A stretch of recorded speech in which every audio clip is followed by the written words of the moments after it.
I'm Sonya. I'm Ebong. And I'm Kate, and today we're dishing with you from Firefly, located at 1310 New Hampshire Avenue Northwest in the Hotel Najera. And today our guest is Peggie Arvidson. She is a certified professional hand analyst. So I'm going to talk a lot with my hands today. Jazz hands. That's right. We love it. Very cool. Sprinkle. So what does that mean? I mean, certified hand. Tell it. What is the certification process? The certification process takes a year, where we study from a database. Everything in your hands can be studied. It can be taught. It's replicable. It's not predicting your future. If I could predict the future, don't you think I'd be in Tahiti right now with my fancy drink? Well, none of the rest of them are. Yeah. So, you know. Yeah, exactly. So they're just not telling you the truth that I'm telling you. It's not predictive. But what we do in the certification process is we learn, first of all, how to translate your fingerprints, most importantly. And then we look at all the other parts of the hands and how that plays in. So in other words, I will always say that this finger, your pointer finger, always means power, leadership, vision. Always. That's right. That's No what I'm matter always who it is, pointing that's at. why you're Yeah. always pointing Yeah. with it. And after a year, I took a few exams and I had to speak before my peers and I got certified. So that's what it is. Non-predictive palmistry. It's not about predicting your future. It's about showing you how to live more comfortably in the life that you're living right now. Can you explain what you meant by translating your fingerprint? Because I didn't. You didn't get that? No, I can't. I can't Didn't visualize what that just means. roll Is it right off. translating It into whether or should. not you shot the person with the revolver in the Yeah. conservatory? If it's a murder Sort of. mystery. Yeah, it can be like that. You know, they do the FBI, CIA, our law enforcement folks, forensics, they do use your fingerprints a little bit differently. But the reason that's the point is because our fingerprints are unique to only us. So they're formed in the womb before you're born, and they stick with you until you die. Although, according to the CIA, you can change them, but we won't go into the ways that you might do that.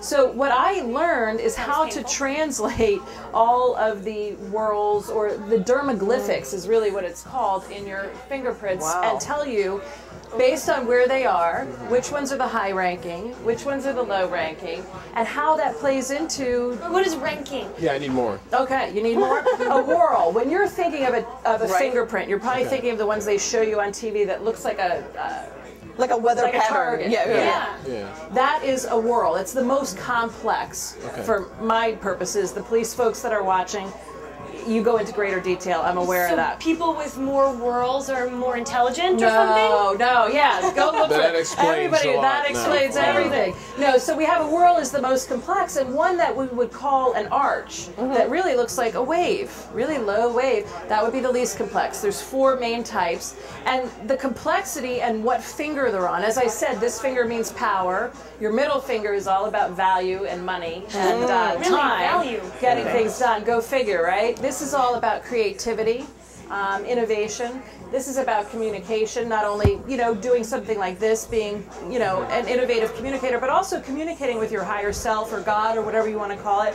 And your thumbs are about getting things done. Like hitchhiking. Yeah. And We can't go texting, anywhere. getting things Texting. done. Well, this We is can't the do hardest. anything without This our is probably okay. Maybe that's why we're such bad communicators in general, because this one's the hard. I mean, you can't even hardly lift that one by itself. Yeah. The So middle finger, the ring finger? ring? Yeah. Not a yeah. strong finger. Well, it's all I'm about double jointed creativity. in that finger, actually. And if you're Creativity. married, you tend to lack communication in itself. too. Yeah, exactly. If you're a man. If you're a man, That's is what I that heard. is that what you heard? That's what I've been. That's Good, what I've been good. told. I'm glad that you're paying attention. So you are a good communicator. You're Are paying you a attention. whirl or are you a? Because I'm a wave. So what I'm are a you whirl. in? Are you a whirl? What are I'm you a whirl. I'm in a whirl of hurt.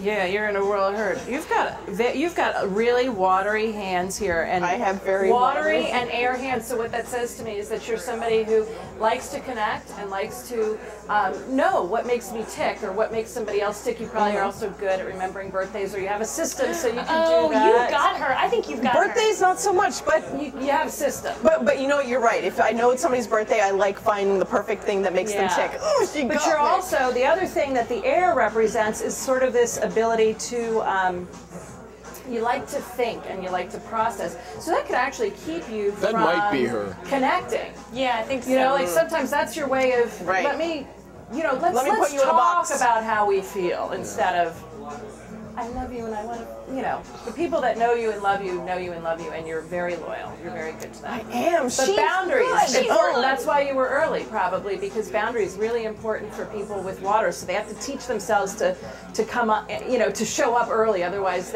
she might be out buying those birthday presents. Right, right. Keep the water. Keep Yeah, the water. okay. So is it true that there's like a line that's the health line, the laugh line, the whatever laugh line. That's good. The laugh lines are all here, let me tell you. No, yes, there are. There are three major lines that people are aware of when they think about hand reading. Well, I see a lot more lines on my hand, but okay. The first is your lifeline, which is the one that comes between your thumb and your pointer finger, and it goes down around the thumb. Okay. That does not tell you how long you're going to live. Okay, it just tells you the quality of your life, how grounded you are, how physically fit you are, which it looks like you're taking good care of yourself, although you've made some changes in the way that you are in your body. Yes, I have. Then Dropped a lot of weight. Well, that would be right around here, this marker right here. This is your heart line. Your heart line's at the top. It starts underneath your pinky and it moves across the hand. There's 4 main types, and it tells us how you love and how you want to be loved.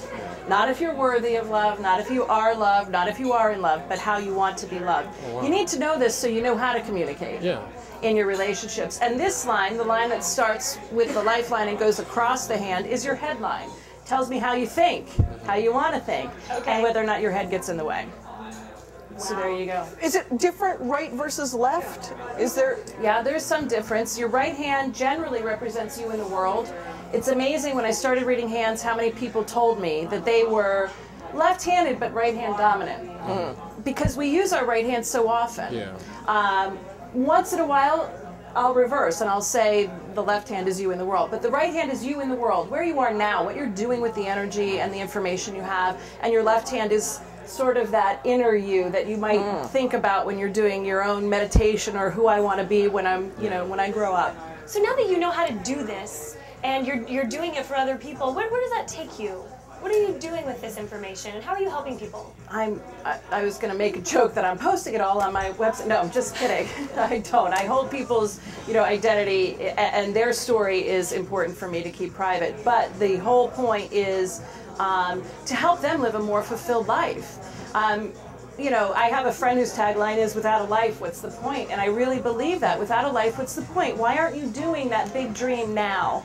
And your hands gives us the map, so you can live the big dream that you had now. You don't have to give things up. You don't have to change who you are. In fact, you have the opportunity to come back and be more of who you are, which I think is just pretty phenomenal. Well, thanks for telling us a little bit more about ourselves. Actually, that's pretty exciting. I'm going to be studying my hands, and I know everybody else is too. Yeah. Again, thanks for joining us, and as always, thank you for joining us here on this episode of The District Dish. Thank you.